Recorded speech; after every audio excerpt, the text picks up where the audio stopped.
Alright, I think this is going to be one of the most important raw videos on my channel that I've ever posted, beyond even when I talked about my childhood and it kind of released all those feelings and everything. You know, I think this is honestly a little bit even more important than that. I think this is a video that I want everyone who clicked on to actually sit here and listen, and obviously I get it if you don't want to, but this past 2 years, I went through like a really big change. I've just turned a lot more spiritual, basically. And you know, when people hear that aren't spiritual or in tune with that side, it kind of creeps them out. I feel like that's kind of how I always was my entire life. Like when I heard someone kind of talk about how they're getting more spiritual, I'm like, oh, what does that even mean? Or like, you know, it's kind of weird. You know, it's a voodoo weird action, right? But the thing is it's not like that, I don't think. And I still have my head screwed on really straight, I would say, in my opinion. But so basically, this is basically the story of how I became a lot more religious. And I don't want you to click off, because if somebody isn't religious watching this video, I was the opposite of religious. Now, it's not that I was an atheist or I didn't believe in God, but I mean, God was never in my mind. He was never in my mind. Even in my feats of my glory, even at my lowest, it just was never about God to me. It was always a personal thing. It was always, I was thinking selfishly in the way of like, this is a problem that I have to deal with alone by myself. And that's the way my brain was wired ever since I was a kid, because I never really had any guidance or anything like that, or anyone in my life kind of helping me out with this spiritual aspect, right?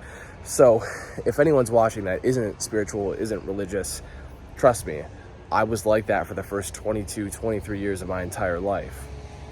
And I'm 24 now, so I'm a little bit newer to this stuff, but it's still, the story is the way it is, right? So basically, during my peak, right, when I was just absolutely popping off, I was doing the best you could ever do. You know, the We Go Gym stuff was very popular, which was obviously helping me a ton in a lot of aspects of my career, financially, mentally, analytically, whatever you want to say, right?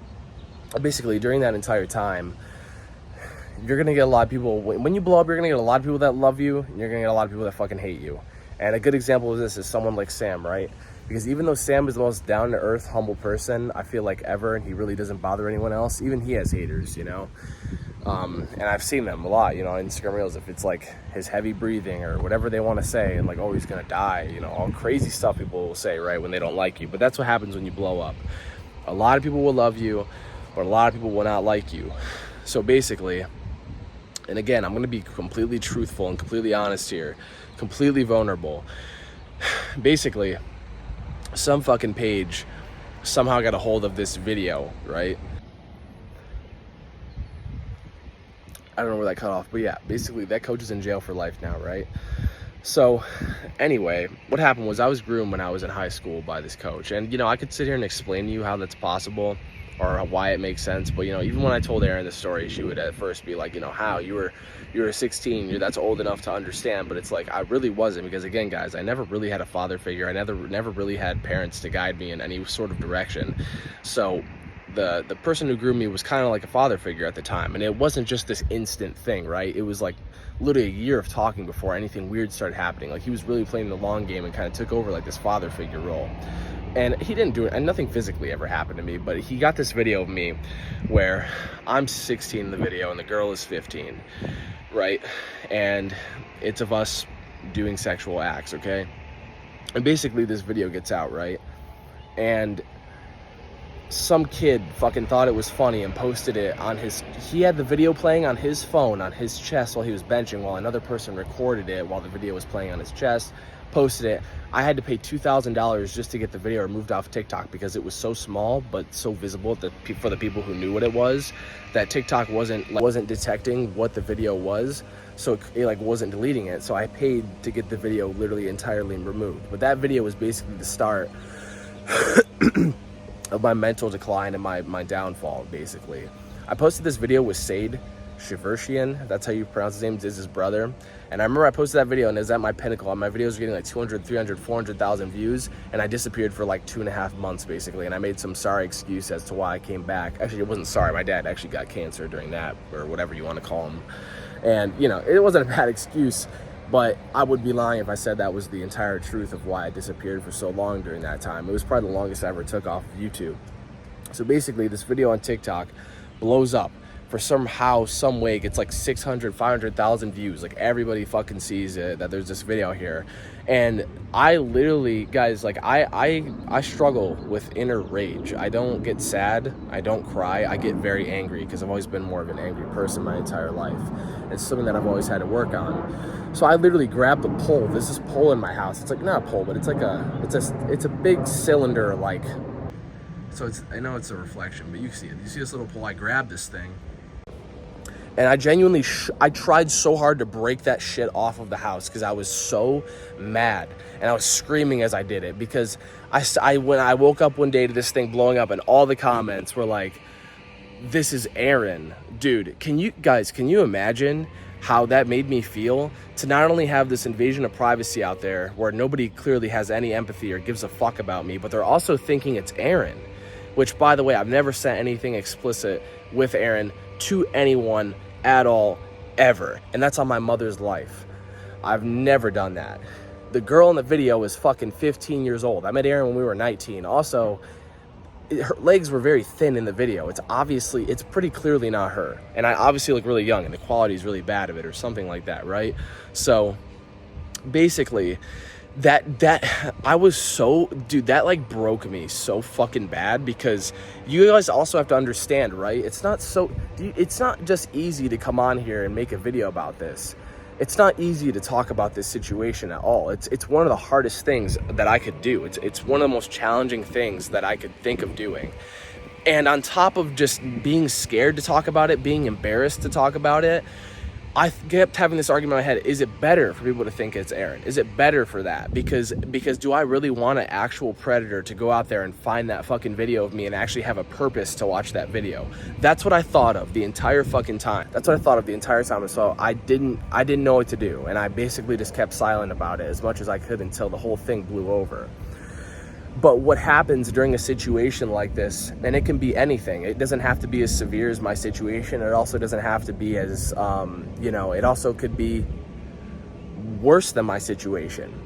But when something like this happens where it's so embarrassing or you're so ashamed of the situation that you don't have anyone to talk to, you start talking to yourself a lot. And in talking to yourself a lot, any like little moment of free time that you basically have during the day, you're going to take that as an opportunity to talk to yourself when you usually wouldn't. So you end up feeling a lot more alone. Even though I had Aaron next to me, I've never felt more alone in my entire life. I didn't want to talk to anyone about the situation. And if I did, it was just putting a Band-Aid over a giant open wound. It literally did absolutely nothing. So the amount of times that I would basically talk to myself and take an opportunity to talk to myself was just way too often, especially about a situation that bad. So again, I ended up feeling really alone. And over the course of a lot of months, right, during the situation happening, especially the 2.5 months off where I had literally no drive or no purpose to basically do absolutely anything, I got very depressed. And what's weird is it wasn't, not weird, I guess it's just a type of depression, but I had an anger depression. I had this depression where basically what was happening, and I'm sorry to anyone that I did this to that might be watching this video on the off chance, but sometimes people would ask me for pictures at Zoo Culture, and I'd say no, and I'd say it like a fucking dick. I really meant, I was like, no, I'm not fucking getting a picture with this guy, no. I took no pictures with anybody, and I also felt like in my head, and maybe it sounds corny, and I'm not saying it's not, but this is just what happened during that time. When I took 2.5 months off YouTube, my logic was, this is like when a kid fucking does something bad for the class and the teacher gives homework to everybody. I was like, well, one person did this and all of you guys watched it, so I'm not giving any content to anyone. I don't give a fuck anymore about anything. Stop caring about money, stop caring about literally everything, all driving in my life, because I just didn't want to basically post absolutely anything for anyone, because I felt, this is the truest form of how I felt, and it's the only way I ever describe it to people, is I lost all faith in humanity. I felt like humanity was fucked as an entire race. I felt like humans were the most pathetic, worthless things on this entire planet, and I just couldn't believe that people would go that far just to harass me and fuck with me when I didn't do anything to anyone.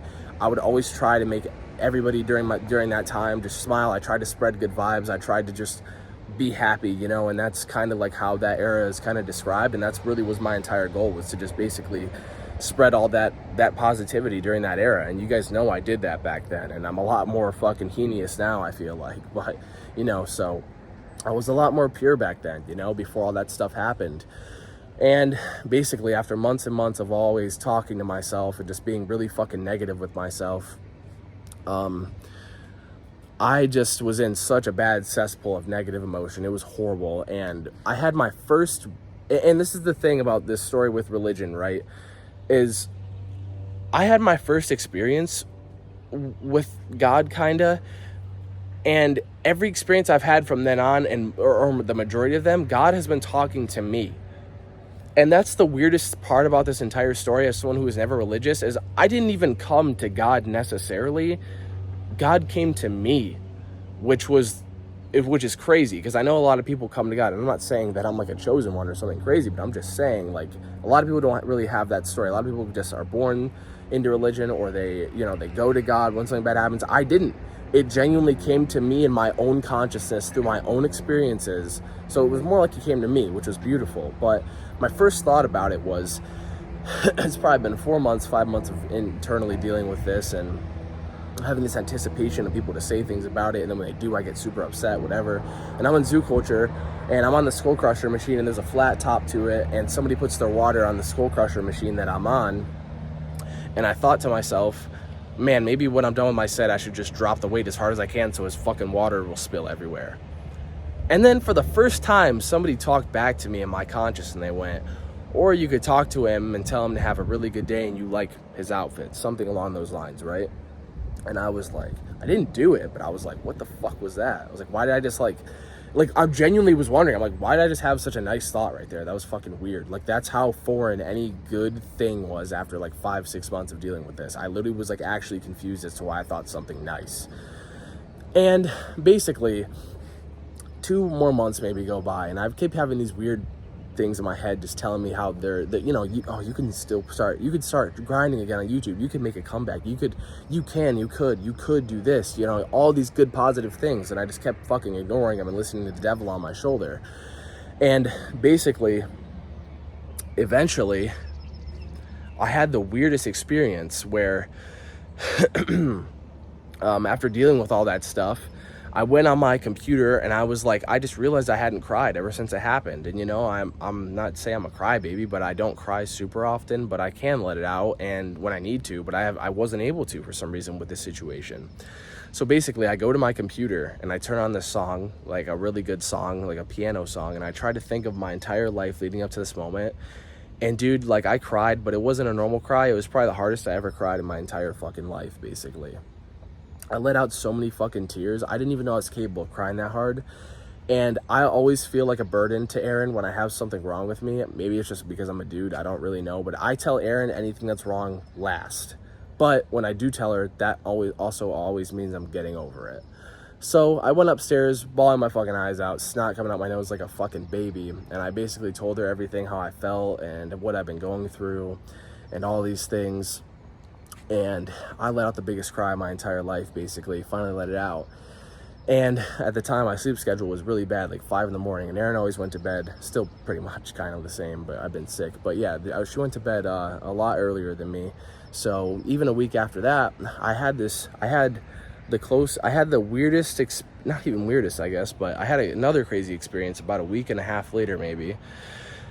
And I was sitting there and I thought to myself on the couch, 4 a.m., because I've had so much alone time, so much isolation, that these thoughts are like starting to not even feel like my own. And I was like, wait, like, I like thought something positive, and then I thought, has this been God talking to me the entire time, every time I hear something good? And is this like the devil every time it's something bad? And I remembered this book I read when I was younger, and I don't remember the name, I'm sorry, but I just remember it was the first time I ever read it. And I only read probably like 10% of it, but it was talking about the devil and God and how God is only good and the devil is only bad. Something in my mind basically snapped, and I was like, I was like, dude, has he been with me the whole time? And then I started thinking about Erin. And I'm telling you, I know it's kind of hard to explain, but in the moment, I felt like every thought that I was thinking wasn't my own.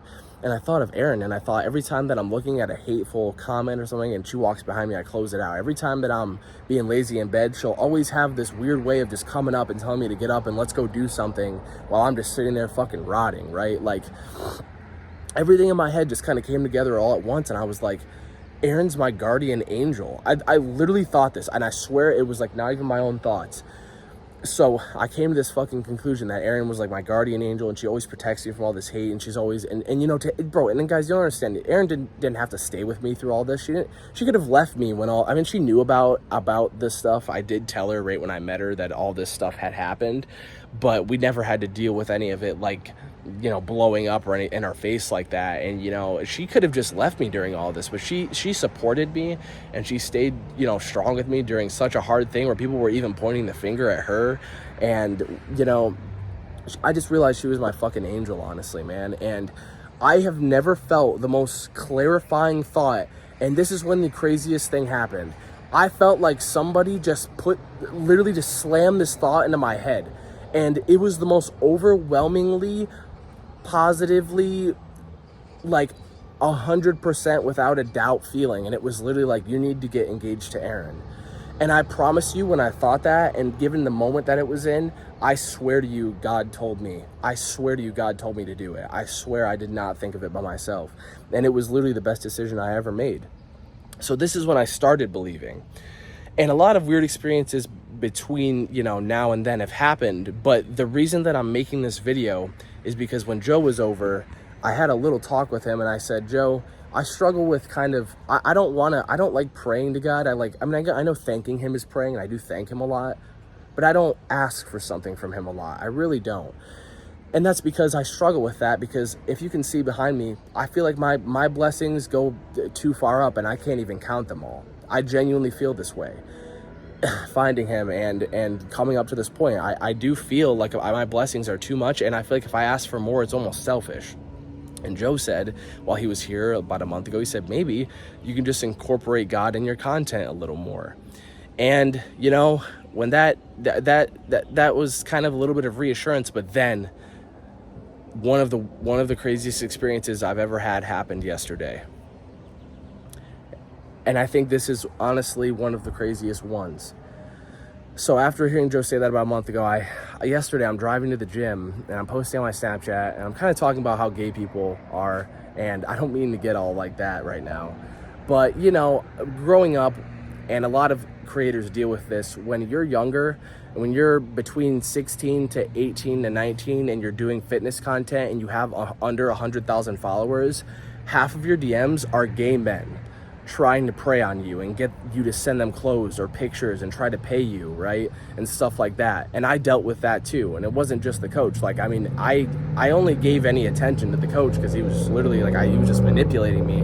But I ignored all these DMs. But I remember having them so much where, like, it was only gay guys in my DMs basically trying to ask things of me, and it always grossed me out so fucking much. And I was just talking about how if you're a young creator, you might have to deal with this, and you need to be careful, basically, on my story. And then, you know, that obviously might have made some gay people mad. And anyway, I was kind of talking about that just a bit before I go to the gym on my Snapchat. Then I'm on the way to the gym, and I promise, dude, guys, even though I'm spiritual, even though I'm religious, I'm not like superstitious, you know, but for some reason, maybe this is the second or first time this has ever happened in my life, I said in my own head, I'm like, why do I feel like something is off right now? Weirdest thing ever. Never say this, I promise you. I get to the gym, park my car, I walk halfway across the street, and I stop and say, nah. I was like, nah, something's wrong. And I walk back to my car, I say, I need to pray right now. I prayed to God, basically thanking him a lot, and then I finally, for the first time in a long time, asked for a little something. I said, God, can you keep a closer eye on me and Erin today? I feel like something isn't right. 5 minutes later, I walk into the gym, and I'm like looking at my Snapchat, and basically this one gay guy defends pedophilia on my Snapchat, and that kind of enraged me a little bit. So I clapped back at him a little bit, just being like, this is crazy, Then he got mad and replied again. This is 5 minutes after I prayed about something happening. He clapped back again and said something about he's gonna pleasure himself to the video of me and that girl, which is the entire reason that I ever had gotten into religion in the first place, okay? It's the entire reason I ever got into religion in the first place, was this struggle that I went through. He says it, and that is about the only thing he could have said to get me so mad that my face started flushing, that I started getting anxious and shaky, that I got so fucking upset about it. And that feeling of anger, resentment, anxiety lasted about a whole 10 seconds until I remembered that I just prayed about something like this happening. And I swear to you, when I remembered that I prayed, every one of those feelings left my body the fastest I've ever felt it. It felt like the craziest experience I've ever experienced. I've never went from a state of anger and anxiety to absolute normal and just feeling actually positive and good in that short amount. It was literally just seconds. It was insane. Then, this was the nail in the coffin for me. Aaron sends me a picture. Mind you guys, I prayed and I said, I said this out loud to myself. I said, keep a close eye on me and Aaron. Right after all this happens, Aaron sends me a picture that her glasses broke, which she uses to look through for her eyes, that her glasses broke. And dude, when like I seen that, like there's just so like, it felt like God genuinely responded to what I just said. And at the end of the day, you know, that experience could be used logically, like, oh, you know, all these things, like, but all those things led up to it, and it was crazy. And I honestly viewed it as a crazy experience with him. And, you know, listen, that's my experience with God, and that's why I converted to religion. And I've been so much more happy and grateful, especially with religion, ever since all this stuff has happened. And I want to make a few points before I end this video after telling that story, is that basically, number one, I never understood what it meant when people would say, somebody's testing me today. You're not getting tested if you still believe in God. What's getting tested is finding the good in a situation that's really bad. Because what people don't understand about religion, and what I kind of view it as the general consensus, if that's the right word, is God is only good and the devil is only bad. And it's as simple as that. I don't need to overcomplicate it. I don't need to be a guy going around and preaching everything. I don't need any of that. I just need to know that God is good and the devil is bad. And that has gotten me so far. And basically, when you're getting tested, you had 10 bad things go wrong. What can you find good about them instead of getting mad? That's you getting tested by God, because he's trying to let you find him in those situations. And another thing that I wanted to say is that, what was it? Well, one thing for sure is that I don't want you guys to ever watch this video and reach the end of it and think it put me on any pedestal. I'm imperfect. I'm going to cuss. I'm going to be a degenerate sometimes. I'm going to say fucked up stuff. I'm going to make jokes with the boys that are fucking horrendously wrong to say. I'm going to do things, I'm not going to scam people, but I'm going to do things that are, you know, I'm still going to be heinous in them, but I'm still going to have a bad day. And I'm not going to be perfect. I'm sure as I'm hell working on it, but I don't ever want to be held in this pedestal after making this video of like, oh, well, Lex, you're a Christian. I'm not even claiming to be anything. I don't ever want you guys to look at me different after this or expect that I'm supposed to be a great person 24/7. I'm going to make mistakes, but I'll be darned if I said that, you know, this hasn't been pretty life-changing, and I wanted to share it with you guys. And, you know, I think the last thing that I kind of have to say, if I can remember it basically, but I kind of am struggling to remember it, but I think it was something along the lines of just basically, I feel like in your consciousness, you're never alone, bro, because when you wake up in the morning and you're scrolling on your phone for 2 hours, or you're avoiding your homework or your schoolwork, or you don't want to go to the gym session, once you recognize there's always been this voice in your head telling you, no, go do your homework. No, get up out of bed. We need to get up. Telling you, oh, let's go to the gym. Once you realize that that's always been there, it's really powerful. And I feel like I really wanted to spread God's message a bit today, and, you know, just say that to you guys. And also, when you hear, no, one more reel. No, we can work out tomorrow. We can treat ourselves. We just did this today. When you hear those voices, that's the devil. And I'm not trying to sound like loony, you know, I'm trying to sound like every single thing I think of is like that. But it is kind of true, you know, like if you followed the good voice in your head 24/7, you would be morally and financially and, you know, everything would be better with you. You'd just be an overall better person if you always followed that voice. And really, that's just God trying to talk to you. And, I'm sorry if I came across a little strong, and I'm sorry if this story didn't mean anything to you. And I understand if you think it's just logic and statistic and science, and people are just like that, and I'm not gonna blame them. I'm not gonna hate any of the brothers or sisters for that, but you know, I'm not holding you. I just hope you don't hold me like I'm crazy or something, because this is, again, these are all just personal experiences that have led me to this point. I've never read the Bible. I've never went to church. I am firmly and strictly a believer because bro has just sent me messages over and over again. So yeah, I hope that, you know, story kind of can help any of you guys out there, and just know you're never alone, bro. And you know, again, don't expect anything of me. I just wanted to share my genuine story and my truth, and I feel like I've been holding it in for a long time, and I really wanted to spread God's message because I feel bro's love a bit lately. And you know, yeah, that's kind of my story with him. So I hope you guys enjoyed this video. I know it's been a while since I kind of sat here and talked, but I think this was a really important video that needed to happen, especially that experience yesterday with like just my nerves all going away instantly thinking about when I prayed, and even just praying 5 minutes before something catastrophic like that happens to me. It was just crazy. So yeah, I hope you guys enjoyed. See you guys in the next video. I'm probably gonna be listening to King Von and cursing up a wazoo, but you know, it doesn't change the fact that I'm still trying to be a better person. So yeah, I love you guys. Peace. One more point I wanted to make before the video ends. This is the point that I couldn't remember. Is I always wondered, you know, I'm like, oh, I should be, you know, when people say, oh, you should be more grateful, I'd be like, okay, I'm grateful for this. I listed off, but then nothing would happen after. And I always wondered, I'm like, how do I even feel grateful? That was genuinely like a thought of mine. And now that God's been in my life, and I've been giving him more credit for the great days, and I've been giving him credit for the achievements and all those things, it feels like he's giving me something, if that makes sense. And it's a lot easier to feel grateful, and the genuine feeling of feeling grateful, when you receive a present, if that makes sense, right? If your family gives you a PS5 that you've been wanting for so long, and you're like, oh my gosh, thank you so much, and like you're so excited, you feel a genuine excitement and gratefulness and thankfulness for the gift. That's something that I always struggle with to feel by my lonesome. You know, I'm gonna walk by myself and be like, oh well, I guess I can, like, I'm kind of upset, so I'm grateful for this and this, and then nothing would happen. But now that I give, you know, God a lot more credit for it, for the good days and these things, I actually do feel a sense of gratitude and thankfulness, a genuine one about just the day, and I finally can understand that better. So yeah.